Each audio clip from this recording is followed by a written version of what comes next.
Hey guys, Steven here, Fanatic Perspective. This is the official CFP National Championship Game post-game show by Fanatic Perspective. Got Tran in the building, BA in the building, sponsored by BUSR, busr.com/fanatic, the official sports book, the official betting partner of Fanatic Perspective. I am thrilled tonight, fellas, because your boy went on there and actually broke the first rule of sports betting and went against Nick Saban, Lord Saban. Thou shalt not bet against Nick Saban.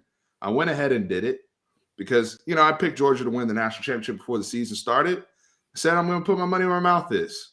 Even though Stetson Bennett is involved, even though Kirby Smart is involved, it's now or never. And it is now for the now national champion Georgia Bulldogs. So first and foremost, yay me and my money. Thank you, BUSR, for taking my bet. And we also hit on an emergency over during the game when I got really nervous. So there's live betting too. Take advantage of the promo code. Fellas, what say you to the Georgia Bulldogs winning the national championship? I'm glad that they came in with a focus. They wanted to make them one dimensional as a passing team. They knew that Mitchie wasn't there, so they had to only really key in on one receiver, and the receiver went down. So once they stopped the run, and Robinson couldn't get going in the first half, it showed the preparation that they actually put in for this time that they played, and what they learned from the loss that they had in the SEC championship. You look at what Bama did in the first time around. They actually had a pretty good game on the ground. This time wasn't happening. It's like, hey, Bryce Young, go out here and win a game. Then Williams goes down. I mean, it's tough sledding from there. But Georgia had a good game plan. They executed well. Something I noticed in the second half, didn't see a lot of Jordan Davis. Didn't see a lot of him. They wanted to get after Bryce Young, and they did it very well with the group that they had. Um, they had a lot of double eagle fronts or double edge, putting a lot of pressure on them, making them have to make a quick decision and a tough throw. But hey, hats off to Kirby Smart. He is now the second assistant to beat Nick Saban. So congratulations to that. We all know who's the first. But no, it's a great win. Well deserved. So we got the full crew in here. What's good, Billy? How you doing, brother? Well, Billy gave me the thumbs up, so he'll be back in a sec. But just my overall thoughts. I really like the tactical side. I saw a lot of people saying snooze fest because there weren't touchdowns or things of that sort. I saw a lot of high level defensive plays, a lot of tactical things, quarterback play aside. I mean, I was being, somewhat facetious on Twitter with my Stetson Bennett talk and JT Daniels and the discussion there. But overall, I mean, up front, trenches out, right? When we really watch this game, trenches out, the way that Georgia has to combat a Will Anderson. Will Anderson, who is a dominant call player. It looks like he's offsides every play, but his first step is like unreal. And you're seeing, Bama time up their blitzes, and Georgia's coming with double A gap pressure, Nakobe Dean, and just all of the counters and measures that were going on. You could tell these teams knew each other inside out. And so I really enjoy that type of football. I don't mind lower scoring games as long as it's high level football. The only issue I had where it was problematic was Stetson at times, of course, which he got better as the game went on, and you have to give him credit. But was the penalties. Just a lot of penalties, a lot of procedural stuff. I think that obviously has to do with nerves and guys just, as Coach 30 says, moment too big for some of these kids and things that are tough. T.O. with the shout out, by the way, on that one. T.O. with the shout out, not really an athlete, rocking the merch out there. But overall, I mean, this was a high level football game. Tons of NFL prospects out there. For those of you guys who are heavy into the NFL draft, Cowboys fans, thinking about, getting another linebacker to put next to, Micah Parsons. There's some options out there. And obviously the Jameson Williams injury was huge. Bryce Young didn't play his best football today, but you can't tell me, some of the drops that occurred, the lack of separation from guys. They really had to go to plan B. Bill O'Brien is going to be a talking point these next few weeks if he returns to this staff. So they don't play at Alabama, and they really wanted this back-to-back championship. So curious to get to the comments here. Let's see. Let me check in with Billy and see if he's ready to go. Sorry. I was a little. You good? Hear me? I Yes, can sir. hear you. Sorry, I was a little delayed. What I missed? Talk to me. So right now we're just going over initial game thoughts. Everybody's chiming in. It's kind of the initial impact of everything, and we've all kind of shared. We're kind of going through the chat right now as everybody's checking in. By the way, as you guys are checking in, hit that like button and subscribe. Make sure you're subbed up. Make sure you guys are, if you're betting responsibly, make sure you're on BUSR and making money with us like we made some money tonight. Billy, you picked Georgia as well. A lot of people don't know that, but you did pick Georgia to win this game. And, based upon your prediction and what you saw tonight, how did things play out in your view? Well, I thought the one thing for Alabama specifically was they got in a lot of games. If you look at their schedule and you play it out, where they had a lot of potential losses. Let's call it that were out there. Okay, and then I factored in my mind. I said, okay, if Georgia can't win this game, they'll never beat Alabama. And I thought they had more talent. I do believe that in this game, not saying overall, but in the game and who's playing, they had better players. Pickens comes back, gives them a huge catch. That was a huge catch. Just a little momentum to say, hey, we can put the deep ball on you, when we need to. And, the defense obviously did what they do. They stepped up and they held them in the first half at 9 points. Perfect. And I said that, in our thing, they're in good shape. And I just felt like this was a time for Georgia. And, you never bet against Saban. You never bet against Tom Brady. I think that's a rule of thumb. But in this situation, I felt like Alabama was vulnerable. I didn't know if Georgia was a team. I obviously questioned, is Stetson Bennett the guy? I don't think that's the question. I think, does he have enough in the tank? Because I do believe he was the guy to lead this team. The question was, does he have enough in the tank to win a game? And early in the fourth quarter, it looked like he didn't. And then late, he did. So as I was coming on, I heard you talking about the talent on the field. Lots of talent.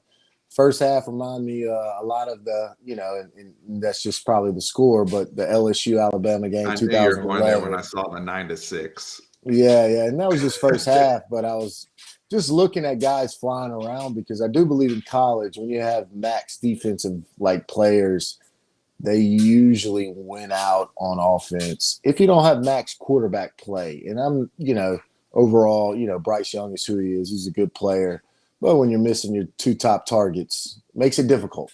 And so knowing Mechie was out also factored in my thought process because it takes pressure off of Williams, and then it kind of opens up the whole game plan. And I didn't think that you could tell early on they didn't have, even with Williams kind of doing some things, they didn't have that other playmaker.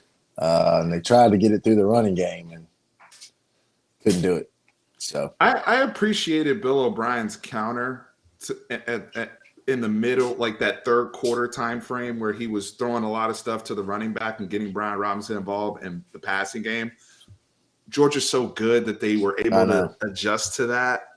But he had to do what he had to do. You're right. The receivers, Ajayi Hall, Brooks, they weren't ready to hold in. They weren't ready to really go to that level that even Jameson Williams, the play he gets injured on, that was a play where they were at least able to stretch the field a bit and get down the seam.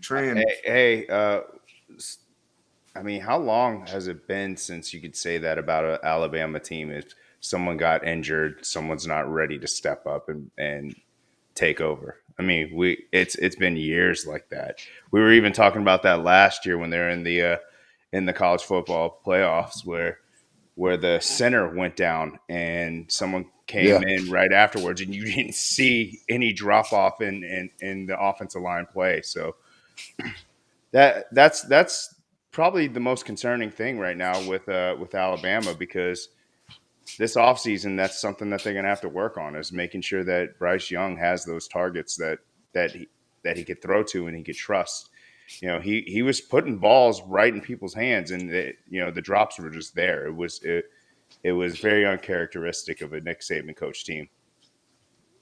Not ready for the moment is what that felt like. And you could kind of hear Saban saying that going into halftime. Well, these guys are going to have to step up. Are they ready? And they weren't. Yeah, they weren't. They weren't. Where's JoJo Early, Brandon? Say what? Good question. Where's JoJo Early? Is he just not? He made that fumble on that punt. I think was that Auburn or something. They had that they brother never put it. The seventh string. Oh No yeah, idea. I was curious. I was like, because LSU, he committed to us and kind of flipped at the end or whatever, and so I was kind of we follow his his path, and I'm like, where was he in that game? He couldn't have done anything, but obviously not. I mean, I trust their evaluations; they do a good job on that at Alabama, obviously. But I was curious why he never, at least saw the ball once. Saw the back of the jersey a couple of times. That was about it. Did you? Yeah, I couldn't. I didn't see much of him. I was curious where he was, why he wasn't making. At least try to make. I don't know, get him in open space and see if you can catch lightning in a bottle in these type of games. I feel like because they were so depleted at the receiving core, but yeah. Yeah, I mean, I saw Bryce Young trying to force things, force a lot of issues, trying to make plays that generally he doesn't have to make. The offense as a whole, without a running game. I mean, Brian Robinson had a really good game, in my opinion, especially out of the backfield, something that he didn't have to do a lot during the season. But I don't know. This was a very to Steve's point. I enjoyed watching this game, especially being after playing running back in college. I love the defensive side of the ball, and seeing this type of game made me excited for defense.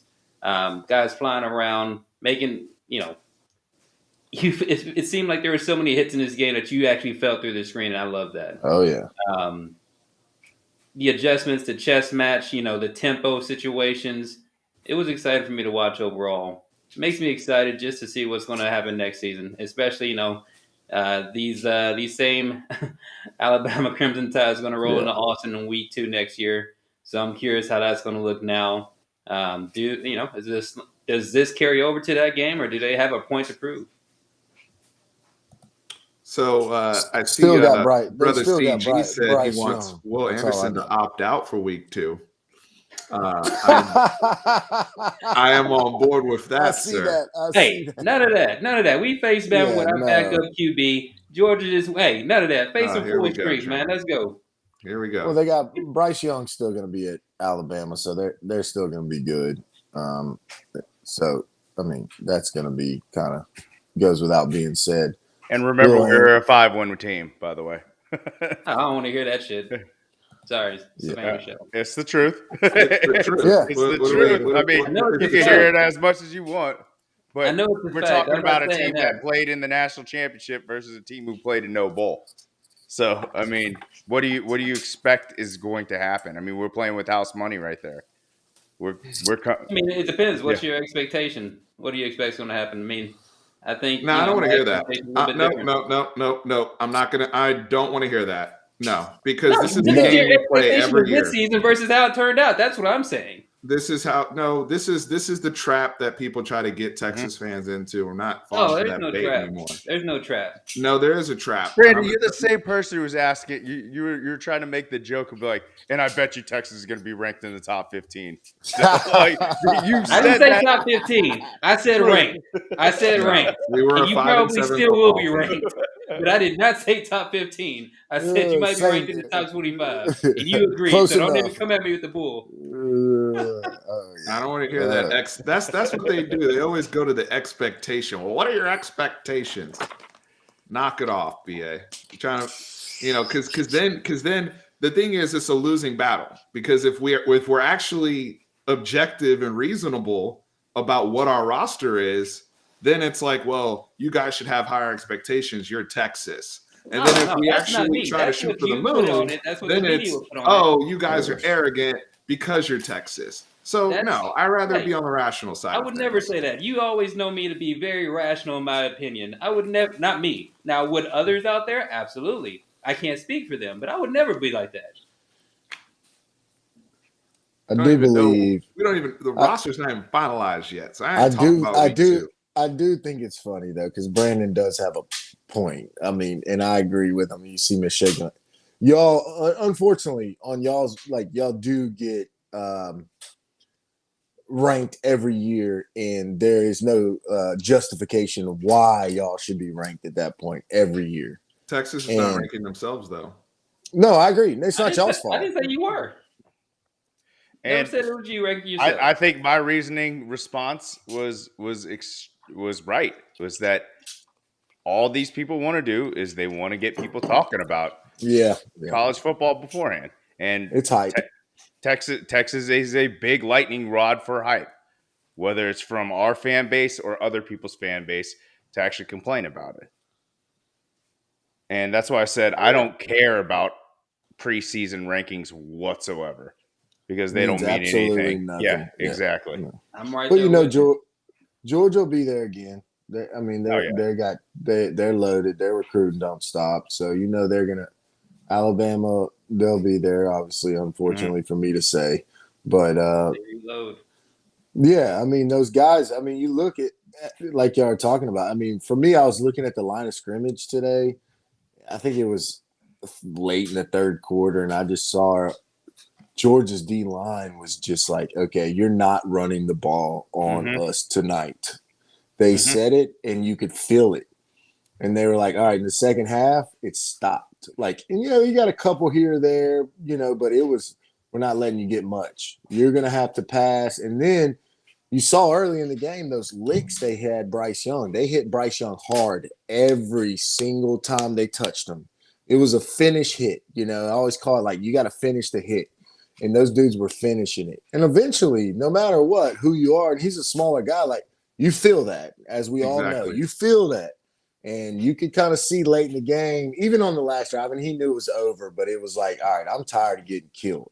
Because those big boys were, and they laid on them. I love when they lay on them. And not only that, the pressure actually made him rush a few throws. There was like the 2-point conversion. He rushed that throw completely where he overthrew him.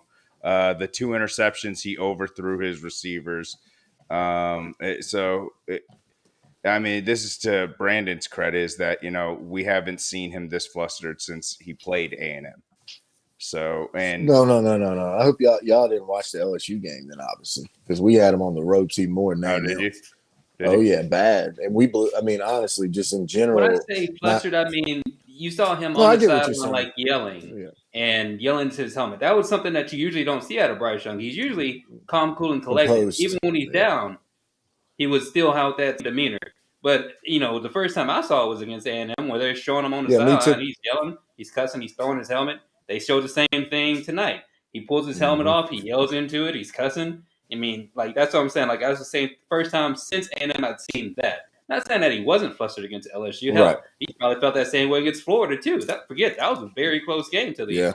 But that was just visibly, that was the first time I saw him kind of rattled since time in College Station. So I want to stick on this point because I want to finish this and get to Georgia in particular. Bryce Young had an incredible season, especially considering the drop-off in the coaching staff. I think we all know now there's a difference between Bill O'Brien and Steve Sarkisian and the offensive coaches that were there schematically from what you saw from Alabama all year. There's a big difference with Kyle Flood as offensive line coach. That there was a big drop-off with the Alabama offensive line this year. And this is this wasn't a traditional rushing attack that we've seen from Alabama this year that Bryce Young had to navigate past. The receivers, while Jamison Williams was an amazing transfer, they had Mechie was already there, Billingsley was there, and they developed, Cameron Latou, the other tight end. So they got guys, baking along. But that's not what Mac Jones and Najee Harris and Devontae Smith, who won a Heisman. That's them boys. That was a different crew on top of the offensive line that they had. So for Alabama just to get to this point is really, really impressive. And then still losing 2,000-yard dynamite receivers and still being ahead. I mean, let's get to the 2-point conversion because you guys are talking about the pressure and the body blows. I thought, I have a love-hate relationship with Kirk Herbstreit, and I love Herbie more than I hate. It's just certain things. But I thought he made an excellent analogy tonight in terms of this is like a boxing match where you may not see body blows early in a fight. You may not see the effects. Fighters taking and he's fighting through. But in those, especially those championship rounds, that 10th round, that 11th round, that 12th round, you saw the impact, to Billy's point, on Bryce Young. They go 2-point conversion. He has that slant. He does have that slant. And it's a 2-point. Get the ball out of your hand. He's flustered. He flushes. They have another touchdown pass earlier where they end up kicking the field goal to go 13-12, but he misses the throw to Holden where he's trying to throw with anticipation. But that's a throw he probably makes in the first or second quarter because I thought he came out sharp. And I thought he got more inaccurate as the blows accumulated throughout the game. So I think that boxing analogy, I think that's why I enjoyed the football game so much. Oh, yeah. I really, really saw that play out physically with Georgia. Your boy Texas Homer said 247, then an early ranking, and Texas was number 25, so it begins. That's messed up, dude. So Train goes, we won 5 games. We did. Right. I know. If we go undefeated, we will be in the college. We'll be in the college football playoffs. Of course. No matter what. So who cares where we're ranked at the beginning of the year? So right.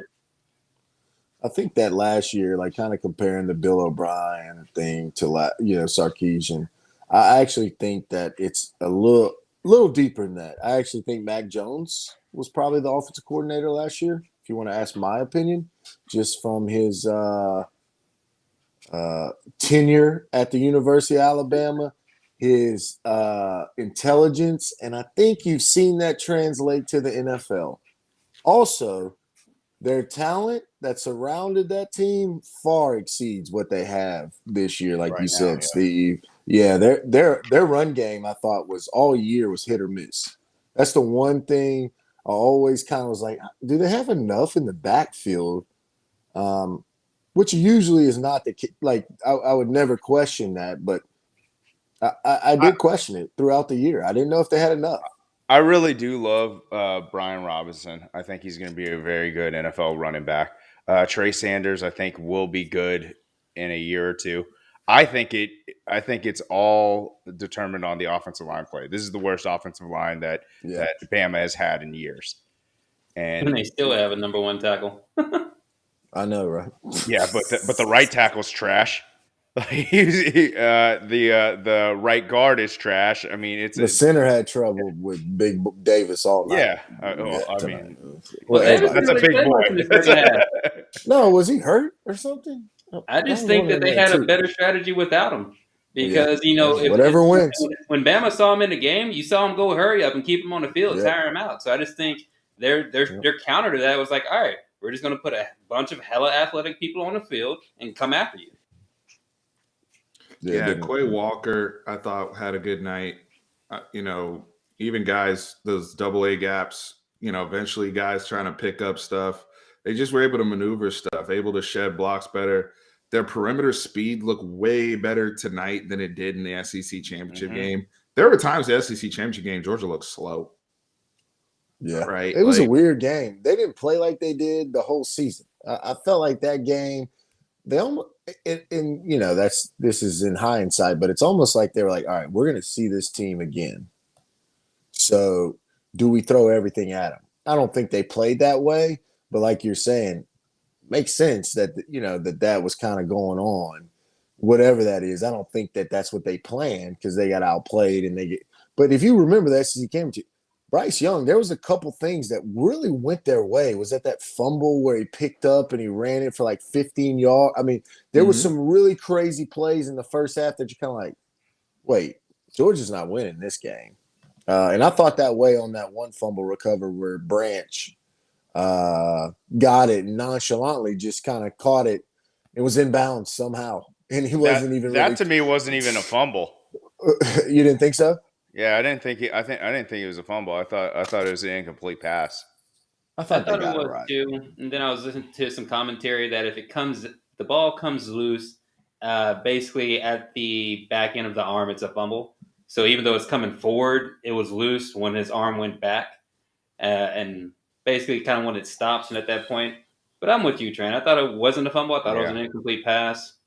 It's But kudos to the defense stepping up after that too.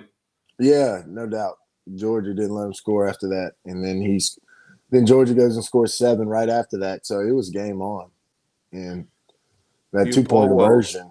Thank you for the super chat. Said Smart earned his elite moniker today. Grew up as a coach. I actually thought, Kirby should have had one 4 years ago. Let's be real. Yeah, he should. Yeah, he should have had one 4 years ago. So I'm never one of these people that subscribes to, all of a sudden you're that much less of a coach or that much more of a coach.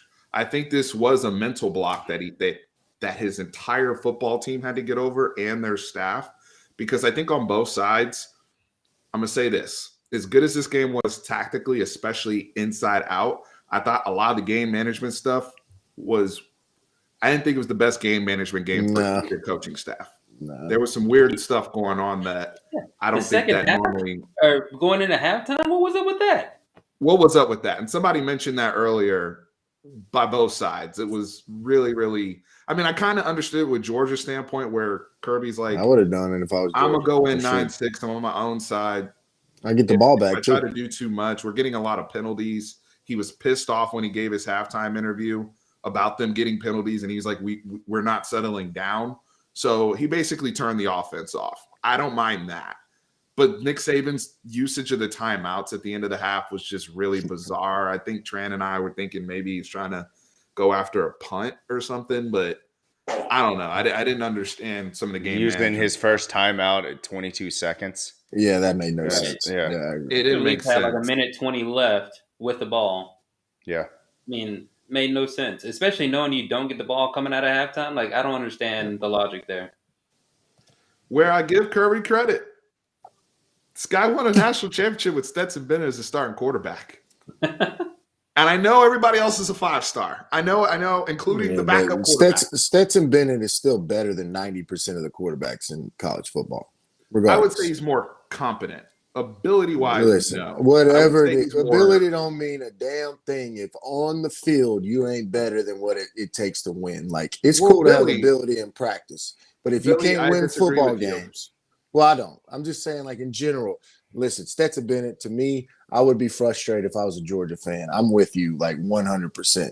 But he still is on the field better than 90% of the quarterbacks in college football. Whether it's maintaining the game, whether it's making the play when it needs to be played, there is some things to it. Now, do I think he's great? Hell no. But I think he served this team's purpose very well. So let me provide a counter to that. Fair enough. It deserves it. It deserves a counter because he's questionable. Let's be honest. Stetson Bennett is playing with he's playing with a loaded deck. So Stetson Bennett playing quarterback under his circumstances with everything he's surrounded by is way easier to play quarterback than 90% of America. He's in a completely different situation. If I'm asking Stetson Bennett to play quarterback at Purdue or a different, no shade at Purdue, but a different school, Like that's a totally different situation. I do think that there are a lot of smart, good quarterbacks that are, conservative, that can make some throws downfield, that have that courage that he has. Now, I love his story. I love how much he cares about Georgia and all that. Here's where ability does matter. There's guys out there with ability that can, married with that and married with the scheme, that game's a blowout. That game's not even close. I don't have to worry about, as a receiver, waiting on the football to get to me. I don't have to worry about whether or not he can throw the ball out of bounds. I'm talking about basic stuff. So he does struggle with those things. That fumble was terrible. By every week because the team is loaded. Everybody's handing the ball off to, whether it's James Cook or Zamir White. These are people that were the number one backs when they came out of high school. He's throwing to George Pickens. He's throwing to Brock Bowers. He's got how many 5-star offensive linemen all over the place. How many receivers? I expect him to at least be competent enough. Hold on. How many receivers did he have this year going into the season? Let's break this whole season down then. Let's look at it very clearly if we really want to. How many receivers did he have? Did George Pickens, how many games did he play this year for Georgia? George Pickens was injured. Jermaine Burton was healthy. Brock Bowers was healthy. How many games did Burton miss this year? I don't know how many games Burton missed this year. He missed the first 3 or 4. He came into the season with Derek Blaylock as well, who was injured. And then the tight end was 37 at tight ends. Yeah, that's what I was about to say. Yeah. I think the key was their tight ends. Yeah. And that freshman tight end developed throughout the year. And those with Washington in 19, he had it hooked up. Yeah, they were hooked up, those two, bro, all year long. And I think that carried over. And then, but I'm just saying, I get it. You're right. Stetson Bennett is mediocre. Billy, do you think, say, Arch Manning goes to Georgia? Do you think Arch Manning starting his freshman year over Bennett? From what I know about Arch Manning, no. Really? I would say no as well. Yeah, he's not even close, honestly. Arch Manning, no. I would say, though, I'll put it this way.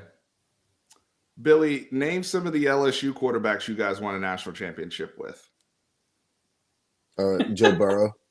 No, outside of before Joe Burrow. Matt Flynn. Matt Flynn. Russell. No, we didn't win. There was another guy in there that was Matt Mock. Matt Mock, right? Yeah. Matt Mock. Do you remember Matt Mock? Yeah. Matt Mock. Pretty, y'all. I think y'all lost 2 games that year. That was the crazy. Was that the crazy like? We lost 2 years of Matt Flynn. That's Matt Flynn. That was Matt Flynn. Okay, so Matt Mock was what? 03? That's Nick Saban. Yep. Okay. Joe that Burrow team was loaded too. When Joe Burrow was there, it wasn't close. That's what I'm talking about. No, I get it. It's when you have the dude that married with the talent that can put the ball where he wants and still has all the just because there's only 3 of those dudes though. Like if you really there's probably 3 in college football. You know what I'm saying? Like reality. There's only 3 of those dudes that can do that. Like at that level, right? So that's why I'm saying the 90 percentile. He's better than 90 percentile because there is something you have to factor in about managing a game, making the right decision. Absolutely. All that plays right. And so that's why I say that. Now, literally, with that 10% gap, though, that's a huge gap compared to the elite quarterbacks. We're talking college football. You got a bunch of teams. So I'm talking that's a huge gap. So there's only 3 of those dudes. You might think you're a dude and you might be able to do all kind of stuff. But if you can't make the right decision when that decision calls for, you're not that dude. And the recruiting things are cute, and they're real cute. They are. But you got to win. That's all I can look at. That's all I know personally. I look at win and loss and who can get it done. Now, I do believe sometimes people win, and there is people that are better than them. But in this situation, I thought that Stetson Bennett fit that team really, really well for Georgia. And Kirby deserves credit for sticking with it when the rest of the world's like, hey, we want to see JT Daniels. And in fairness, don't get me started on JT Daniels. Don't get me started on JT Daniels. That offense was better when the 4 games he did play last year. With Todd Monken, they were putting up, like they were trying to do what LSU did, right? Where it's like, what if we combine this up-tempo, high-octane offense with somebody that's really, really talented, married with this great defense? What does that look like? That's what they were trying to do. Now, JT Daniels got hurt. Right. And to Stetson's credit, he managed it. He was a great game man. He made every throw he needed to. When guys, you're right, when guys were going down, especially those pass catchers, he was clutch, did everything he was asked to do. But there's also a reason, like this is the third time he's played Bama, and this is finally the time he's broken through. He was terrible in the first 2 times he played Bama. Cool. Wow. Last year he was brutal. Looked like a deer in the headlights. I remember the first half they were up 31 or 28-3. It was gross. I'm with you. I mean, I get what you're saying. I'm just saying, like, there is something to it about that leadership quality when you have a team like this, and because Monken is the same coordinator. JT Daniels is the same player. They're all there together again this year. And JT Daniels never got reps. So there is something to that. So something changed. Something was seen that something could have been said behind the scenes. Yeah. Yep. He pissed off the defensive player on the other side. And he's like, you put this dude on the – we're going to get him in practice or something. I don't know. But, I don't know. Something. You never know. But it looks like JT Daniels will be starting next year, so we're good to find out. I mean, well, in the age of the transfer portal and all the craziness that's going on in college football, Stetson Bennett's going to be the poster boy for the purist of the sport. Mac Jones is. I would say Stetson Bennett even more, because Stetson Bennett was a walk-on. At least Mac Jones was recruited. Well, yeah, true. I want to revisit something he else. was a preferred walk-on, left, came back. I mean, sure. It's kind of a fairy tale story is what I meant by like more of the Mac Jones, where you're recruited highly at least, and you do actually sit and wait your turn. Stetson Bennett's kind of like a dream story. That's not really going to happen, but it really can happen where you have to sit and wait your turn. And then when you do get your turn, you take advantage. Him going to JUCO and then coming back, and then he being, what was he, like 4th string even after coming back? And then playing, like, that's pretty nuts. That's nuts. Overall. He's 5'9". Yeah, but he's bigger than Bryce Young. That's funny. I mean, yeah, well, Bryce Young has first-round talent. You think? Bennett's 5'9". He'll be drafted in the first round. Just I get it. I know it's funny. At least even Mac Jones. Mac Jones is actually the size of an NFL quarterback, at least. Well, Mac Jones is the best. And has tools. He's the best Alabama quarterback they've had in 30, He's years. got it between the ears too. Yeah, by a lot. Right. And you don't go to a Belichick team if you don't have it between the ears, especially to play quarterback. He's got it between the ears. He's another one that benefited from the guys around him as well. But to say that Steve Sarkisian was not the offensive coordinator is blasphemy. Well, I don't mean literally. I'm just saying, like, if you look at the game flow, Mac Jones knows the play calls. He knows what they're going to run. He's been throwing the ball to Devontae Smith for 4 years. He's been throwing the ball to Najee Harris out the backfield for 4 years. Literally, they were in that system together for 4 years. Yeah, he's basically saying that he has free range to call plays on the field without having to have it called in through the headset. Mm-hmm. Yeah, so he can change it. He can change a play. I mean, he's trusted, and you see that in the NFL. It's like you could tell he goes to New England at the beginning of the year. It's very limited, right?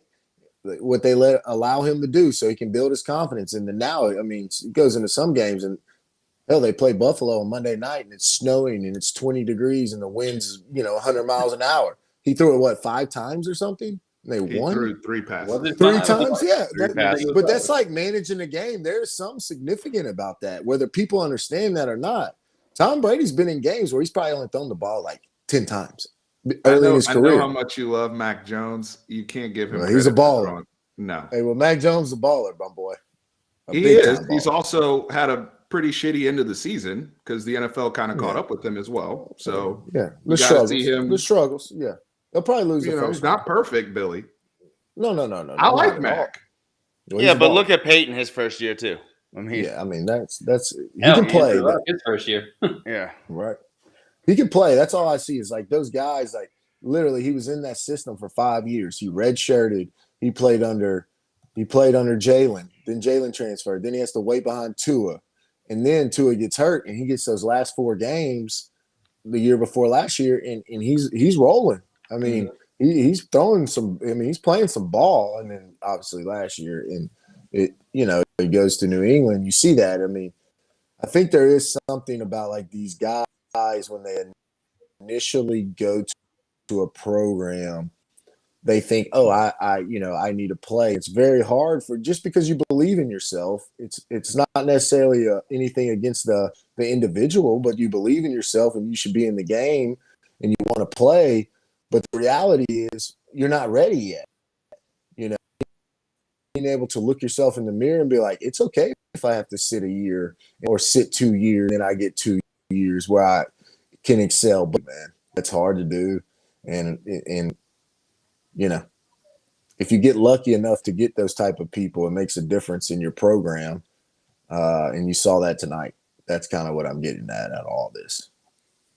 I mean, hell, we've seen that with Alabama, to your point. I mean, you look at it and you see Jalen, Tua, and Mac Jones all in the same locker room, all on the team at the same time. I mean, that's how teams like that are able to reload. It's becoming, with essentially free agency in college, it's becoming tougher to do that. But if you can find a way to navigate these egos and these young kids making these decisions, it can definitely bear some fruit. Coaching and the development aspect, I agree. Sugar Bear says, Sugar in Bear. Justin Fields we trust. Hey, I don't know. Sugar Bear must be a Bears. Is he a Bears fan? I would assume not. I hope y'all get the right coach over there. Good luck. Oof, I know. Bears haven't had a quarterback or a coach since God knows when. So. Was Rex Grossman? Is he the best quarterback the Bears had by a lot Either him or in Cutler. the last? Oh, Yeah, Cutler too. I forgot Cutler's about probably Cutler. the most talented. Yeah, Cutler did he was probably he was better than Grossman for sure. Yeah, sexy Rexy. No, but I do like the point about development and guys waiting, right? Or everyone wants to play right away, and this is at all positions. This isn't just exclusive to the quarterback position because there are guys on both teams. Alabama's a program where they have guys in the incubator. Like not everybody's Will Anderson playing as a young guy, right? Christian Harris, has been and some of these younger guys on Bama that had to play tonight they're playing not by choice but by need, right? Because they've ran out of people. So even as highly recruited as Kool-Aid McKistry is, and he's going to be a great player for Alabama, he's not fully baked. Right. It's not fully baked. And under a normal Nick Saban defensive team, he's on the bench until his sophomore, junior year, you'd say, when he would really start playing under those conditions. But with all the things that they've gone through, those guys are banged up. Kirby Smart's played in the game too and recruited like hell at Georgia. Georgia's loaded. Georgia's going to be right back in this next year. Loaded. Absolutely. Loaded. Well, they got over that talent we're talking about. Getting over that hump. Getting over that hump for Georgia is huge. Yeah. Also, don't undersell the fact that of their defensive coordinator leaving too. Right. Yeah, it matters. I won't undersell that, but I mean, you still have Kirby Smart there. He's a defensive-minded coach. Like, defense is his project. But yeah, there's something to Lanning leaving as well. Credit to Lanning, best part-time defensive coordinator in the country. Ever. That dude was locked in. Yeah, he did a phenomenal job. His ass off. He was coaching his ass off. Very similar pitch to Sark now. Hey, I just want a natty as an assistant. Come play for me, especially on the defensive side of the ball. And Sark, I said this on a previous video, Sark only had like a 8 or 9 day difference between being hired as the Texas coach to when he only had to coach the national championship. Dan Lanning got hired on December 11th at before early signing day. Today we're now in January 11th. It's a whole month. Right. National signing day, like Tran said. and he was hiring coaches. He went and hired the offensive line coach from the Steelers. He's putting together a staff. He's recruiting, and he's like, "Oh no, I'm seeing this thing all the way through and getting my ring. Don't get it twisted." He hired Oh, the the hell of a O-line game. coach. He hired the O-line coach from the Steelers. How long has that guy been? How long has that guy been the O-line coach for the Steelers? Out of curiosity, just the same guy that had the worst O-line in the league, 2 out of the last 3 years. That's the same guy. No, I just know this because of Tyler and Brennan are Steelers fan, and they always start talking about how did our O-line get terrible all of a sudden, and it did. And I was just curious if that's him or they hired. There were a one lot of this year. Steelers fans doing this. Were they? when Okay, they heard okay. I that didn't news. know. I didn't know. I was like, wait. I was just Hey, listening. you That's know new to me. So, Steelers still But, made the hey, playoffs. So change of terrible scenery. O-line or Change of scenery does people well too at times. So Does Georgia play open with Oregon next year? Yep. yeah, they do. They said that Oh tonight. wow, that's it gonna is be a a nice beauty. Isn't storyline. it? I agree. Bo Nix right back at you. That guy. I don't know where his Baby. I don't know where his career went because I was like, okay, last year I was like, okay, he's kind of getting better, and then this year I'm like, some games I'm like, man, this guy can play, and then some games I'm like, who is like he's not that good, he don't need to play, and then he transferred. I don't even know who that guy like. Can't really tell you like, hey, this is what he's good at. I think he's a gamer, I guess, and he can make some big throws, but like he'll play Ronald Duplashin and be, in that bottom tier 50% quarterbacks, and you're like, what's going on here? That don't make any sense. He can take a Bo tackle. Nix fan. That's what he's really good at. He could take a tackle. He's very inconsistent. I mean, the guy's good with legs, decent arm, but he's just so inconsistent that, to be a legitimate contender at a Power 5 program, he just hasn't shown that he can do that for me. Like, he'll make a baller play, and then the next play he'll That's what I'm get saying. a 16-yard loss. I Right, can't running understand back the trying guy. to make a play and take the sack. I've tried to understand him, and I've watched, obviously we see a lot of Auburn games in the SEC, and you're like, what is like? I don't know. So, I was trying to. It sounds like y'all are in the same boat as me, so that's good. I think Brian Harson's in the same boat as well, and he was like, yeah. Might want to take your walking papers, my friend. You know what? I don't know what Brian Harsin thinking because he picked up Zach Calzada, so I'm not really sure. I think that's an upgrade, though. Yeah, It's an upgrade, Calzada's but better hey, than we TJ talked about Finley. Oh, he's better than TJ having it between the ears. Calzada's arm is undeniable. The ball pops out, but I'm telling you, he's going to run a hitch and he's going to throw a 100-mile-per-hour fastball to those receivers. Like, that's what he does. I've seen it many times this year. Why are you zooming it from right there? Where's it touch? Where's the velocity? And then on top of that, if we saw how Bryce Young got hit early and how it affects him, it doesn't take that long. Not for Calzada, not from what I've seen when I put on a film. He gets hit a few times in the first quarter. The rest of the first quarter, he's backpedaling, throwing off his back foot, like afraid to set his feet. Again, I don't know who that guy we saw with Alabama. I'm glad he showed up, but that was the anomaly. That was not, what we came to expect. Brian Harsin also won with Ryan Zabransky. Remember that. So just want to throw that out. You know what? Deep dive. You have a good running game. Deep dive with pretty much anyone. Hey, Zabransky wasn't he on the cover of the NCAA football though? Hey, Put some respect on his name. What else did he do? Because Brian Harsin drew up a play for him to hand off the ball. Yeah. I want you to answer this Ringo question, that Big Hulk has. Shout out to Big Hulk. Thank you. Guys, make sure you hit the like button. Tran's favorite player since we've been doing this that he never got away was Keely Ringo. And we had a lot of Keely Ringo conversation in the chat today because I hold the brother to the highest standard. Same here. Okay. And he was playing, he was getting picked on. And then they got his ass. Keely Ringo a game-saving play though. I will say this though. He about did. Keely. Keely Ringo's game was a microcosm of the whole Georgia's program throughout this game. Start off shaky. What's going on? He's getting picked on, and then he has the pass breakup in the end zone. Mm-hmm. All of a sudden, run support, he's stepping up. And then at the end of the game, he gets the pick six, and you see like he's like, we got this. I thought that was like a microcosm of like Georgia's whole program. It was really, really interesting. But Tran, that's your boy, so you go ahead and speak on it. So the best part of that pick six was watching Kirby running next to him, telling him to get down, and Keely's like, "Nah, I'm cool. Hear that, Coach. I'm cool."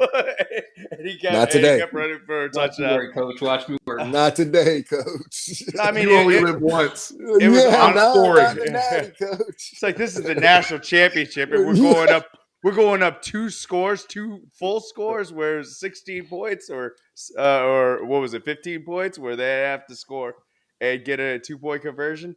It's like, nah, I'm getting this touchdown, bruh. But that was honestly the easiest pick that he'll probably have in his career.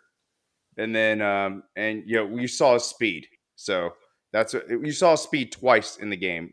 Brandon likes to say it was a touchdown save. It was a touchdown saving tackle. Yeah, but say the tackle was.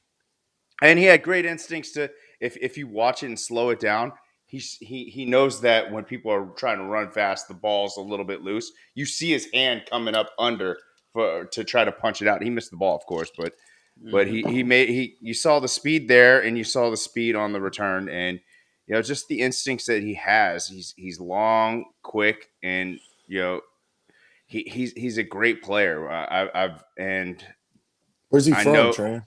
He's from Arizona. Arizona. Okay. Seguero, is that where he's from? Dude, there was a bunch of Arizona kids. Yeah. We ended up with Jake Smith And the 2019 class, and then Bijan Robinson obviously in 2020. But Lathan Ransom, who ended up going to Ohio State, the safety. He played with BJ. Who went to his high school. We missed on him. And then Keely Ringo was down to us in Georgia. We missed on Keely Ringo. He picks Georgia and gets a ring tonight. And, he's had outside of the first SEC championship game, he was like lights out this year. So, those are the type of players. I said it then, I think on our recruiting recap, Tran, I was like, these are the type of people you win national championships with. Yeah. I think that was like my quote for Keely Ringo. Right. It turns out. We knew towards the end of the process that he was Georgia bound, and everyone would continue to ask us, like, do you think we have a shot at Keely? And we're like, no, he's going to Georgia, and it's specifically. It was the same answer we were giving for Denver Harris. Yeah. No. I'm glad we got Terrence Brooks, though. Yeah. So I'm glad we got Denver Harris. Yeah, man. But I'm really excited about Bryce Anderson too. We wanted. Well, the thing about it is, Denver was those boys. One of them's got for everybody. It was us too. We wanted Denver Harris for sure. I got a question about Alabama. So I got a question about the defense, which I think has changed in the last 2 years, 3 years maybe. They're inside linebackers. So they get Toa or whatever his name is from Tennessee, right? He goes to the inside. They hype him up a little bit. So I have my own thoughts on him. But what's happened in that inside at Alabama? Where'd those big boys go that they used to have floating in that middle that could kind of go that could go sideline to sideline? Those dudes playing DN now, I guess, outside linebacker. They're not playing the inside anymore. Is that kind of what's going on? Not necessarily just at Alabama, but just in the landscape of football, because I think it's a landscape of what the game's becoming. I think you look at it from let's go to a more positionless football. Let's just put athletes on the field, see what they can do. Teo is a good, smart guy. He's an undersized middle linebacker, but he can run sideline to sideline. He can pick up backs out the backfield. So he's a good player. Now, did he make a few mistakes today? Yeah, he did. Especially, his responsibility on the Bowers touchdown. He was responsible for Bowers. You saw him reacting with his eyes in the backfield. He was late. It happens. But I think it's just a shift in the way the game is played now. You look, most people are running nickel packages with just, 4 or 5 safeties or 4 or 5 athletes who can either cover or run. And so those big guys, if I can control the run with just 4 massive guys who can, get off the line in the trenches, and I can let everyone else just kind of run and scrape, I think that's the way football is headed. Not saying that you won't have those Tremaine Edmonds who are the 6'5", 4'4" runners, freak of nature. They're out there. They happen. They're out there. But I think just with the way the game's being played, I mean, hell, some might convert that guy to an end and say, "Hey, That's get what out I'm there and saying. quarterback." That's kind of what I'm. Yeah, because I think it's impactful if you think about it, bro. When you got one of the inside linebackers, because there's only going to be one on the field usually, right? In these new sets with running nickel and you're running 6 DBs, that's an impact, dude. There's an impact to, Dante Hightower lining up across the line of scrimmage, and that's what you got to see all night long. I don't give a damn because when he touches you, you get to feel it, and there's something to that. And I think I don't know what, but I bet Nick Saban's, in my opinion, knowing him, he's like, all right, we got to get somebody to put in that middle that can complement somebody that runs, right? You want one and the other, because I felt like that's what's been kind of missed this year, especially. I mean, you got to think they used to have like the Mount Saint, what was it, Mount I Saint know. Henry in the middle. Oh, Cody, Terrence Cody. Yeah, Sorry. Terrence Cody. Terrence Cody, my bad. Mount Saint Cody in the middle. That's used to be what Alabama would thrive on. They'd have these mountains in the middle of big the ass defensive line. dudes. You got a 3 tech and a 5 tech of those guys. Hell, you could put whoever the hell you wanted to at linebacker. I know, but they had them Most of them dogs might back require there. double team.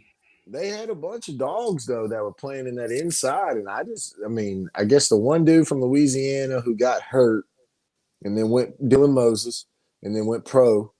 He was looking like he was going that direction, but then got hurt, and then since then, he was also a speed guy too, and Dylan Moses was very fast when he first came in. Yeah, when he first came in, and so to like tie everything back to I guess Texas, like Steven and I, we've talked about this with the DOA, is that he is that big thumper in the middle, but they're going by the wayside. You need linebackers who can cover, who could actually go sideline to sideline, and that's why he didn't get any time on the field, and that's why I think he's transferring, right? I think he hit the portal. I'm not really sure what Billy's doing. We moved him to DN, but to Billy's literally, he was a top point, 40. We moved him to DN. But I'm looking at this he's the top 40 linebacker. So and Ben Davis too. Ben Davis came to Alabama as the inside linebacker and got moved to the outside. Yeah. What was that, Brandon?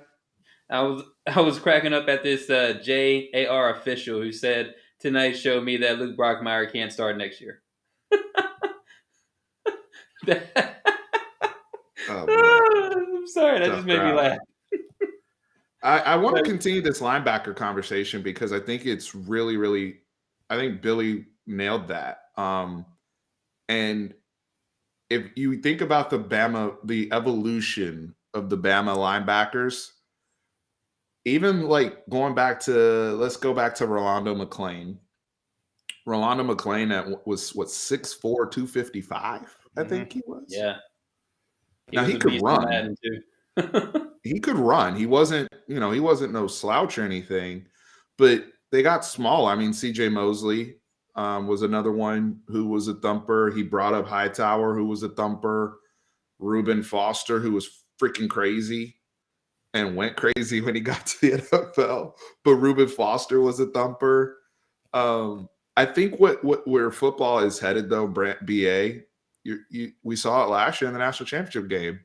Tough Borland on Ohio State's getting isolated with Devontae Smith, right? And he's having to carry him because all these coaches are doing is like, yeah, you're big, but can you cover my dude in the slot if I isolate him?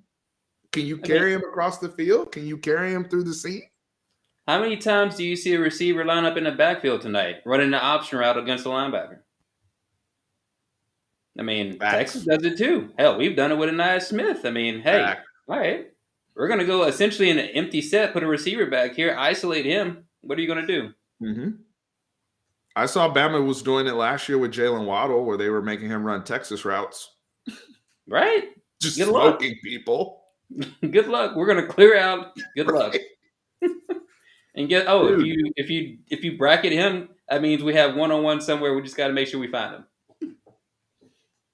Let me check on Billy. I think his phone may have died. I mean, Leighton Vander Esch, I see Landon talking about it here.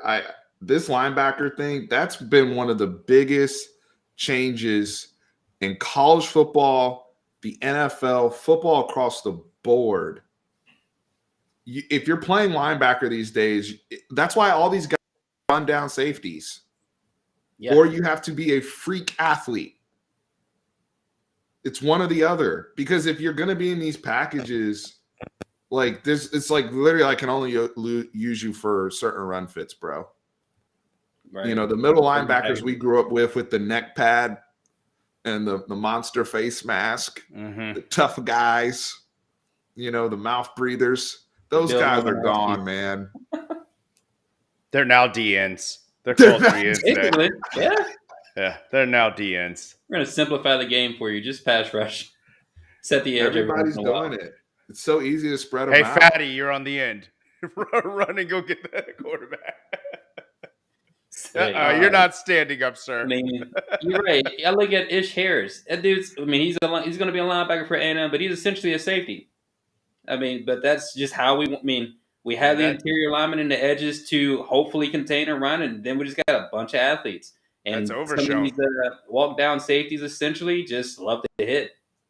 Yeah, we did that with Overshown. Yeah, Nakobe Dean tonight, who's best linebacker in the country, right? And is, you know, gonna be, you know, could be a late first round pick. I looked up his height weight. He's 6 foot 225. You know who else was 6 foot 225? Who just went into the College Football Hall of Fame? Roy Williams from OU. As a safety. Perspective.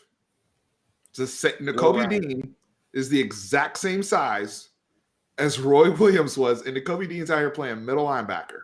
That's 2022 football for you. Mm-hmm. You see what I'm saying? Like, it's totally different football game. Now, his body type is different than Roy, to be fair. You know, body comp is different, but 6 foot 225. I believe that's what Roy Williams was, playing safety. I'll tell you what, the way Nakobe Dean plays, every time he hits you, you feel all 200 and whatever pounds. He comes like a missile, and he makes sure that you feel even if he doesn't make the tackle, you know he was there. Somebody said, let's end there. I think that's a good one. Who's your preseason number one? Georgia. I would go Bama. My hesitation with Bama is, I mean, they've got so many question marks. Yeah, the receiving core, the linebackers. I think the D-line is still going to be good. Secondary is probably still going to be pretty good. But receiving core, linebackers, they're going to have a good running back. The O-line being a huge concern this year. Does that improve or not? Yeah. Just too many questions. I think Georgia's definitely in an easier, hey, let's just reload situation. I mean, they just won a natty with Stetson Bennett. Let's be real. But the only question marks are their defensive line. I mean, they're going to lose a lot on their defensive line and a couple of linebackers as well. I think George Pickens is gone, right? Oh, yeah, he needs to go get paid. We saw injury tape. I think George Pickens. Yeah, I think he needs to go get paid. Yeah, because by the time his workouts come, the brace should be off, and I think the NFL is going to like they're gonna drool over his intangibles. Yeah, honestly. The fact that he came back and the fact that he still got behind people wearing a knee brace at 6'4", we saw what we need to see from George Pickens. Mm-hmm. Don't forget what he did to old boy from Michigan off the line on blocking, throwing him. Bro, he threw. Told him too. Right. He looked at him. Watch. Yeah, it was the right man of his word. So I think go get paid, young man. Get your money. Go get paid. Or should I have said something funny, Brandon, and been like Texas preseason, Texas preseason number one? I mean, shit, why not at this point, you know? Can I mention one thing why I have Bama number one though? Go ahead. I think Bama can come into the season and legit say we have the two best football players in the country on our team, and Will Anderson and Bryce Young. Like it might be top heavy. Is Will Anderson a sophomore? He's a true sophomore. Okay. He's not eligible for the draft. Neither is Bryce Young, which going into 2023 right now, they might be 1-2 for the 2023 NFL. I know it's a long way to go, and there's guys that are always gonna, come up Break out, yeah. and stuff like that. But the other thing is Nick Saban, as much as he bitches about the transfer portal, if you don't think that he's going to head right back to the portal, he already got Jahmyr Gibbs coming through from Georgia Tech. I mean, They're going to load up again in the portal. He got that middle linebacker we were talking about for yeah. from the I transfer mean, portal. here's the thing. Here's what I love about Nick Saban. He's going to bitch about the portal, but he's also going to use it to his advantage. I can respect someone who's like, "Hey, I don't really care about this, but I'm also going to." We shouldn't be doing this. Right. We shouldn't be doing this. But come here. We're Right. gonna. Hey, but since we can, I'm going to do it. And Gotti, and also to back up your point, like with a crap like this is one of the worst Bama teams that I've seen. They still made it to the national championship game. Yeah. And losing like this in the national champion, is that not going to light a fire under Nick Saban's ass? He's already got coaches off the staff. Yeah. Jay Valai, let's be real. Jay Valai did not deliver him Denver Harris. Mm-hmm. That's why Jay Valai is going to Norman, Oklahoma next year. Mm-hmm. So he's going to get himself another corner. And you know how Nick Saban, that's his position group, corners and DBs. So he's going to get himself another position coach. We'll see what happens with Bill O'Brien. They're talking about Bill O'Brien's interviewing with the Jacksonville Jaguars. Who do you think scheduled the interview? Probably Nick Saban did. So I'm just saying, like, I've learned. I think you guys are right. Like it's going to be Bama, and so we have the odds here. They're going to be 1-2. Yeah, but they got Elias Durant. Yep. They've already started cleaning up in the portal. Hey, I don't know if they were supposed to get He's like, look, I hate it. I don't like it, but this guy's here, and I can use him. I'm going to go get him. Mad respect to it. Yeah. I mean, hell, I think A&M's going to use it to get a tackle because we need one bad. Sheesh. Yeah. Oh, yeah, we got it definitely in there. Definitely prayers to Big Holt. Thank you for bringing that up because that was a big damper on the night hearing about the passing of Jordan Shipley's mother, Sharon Shipley, who was found dead tonight in Abilene, Texas. So, not going to talk about what happened or whatever, but just prayers to them.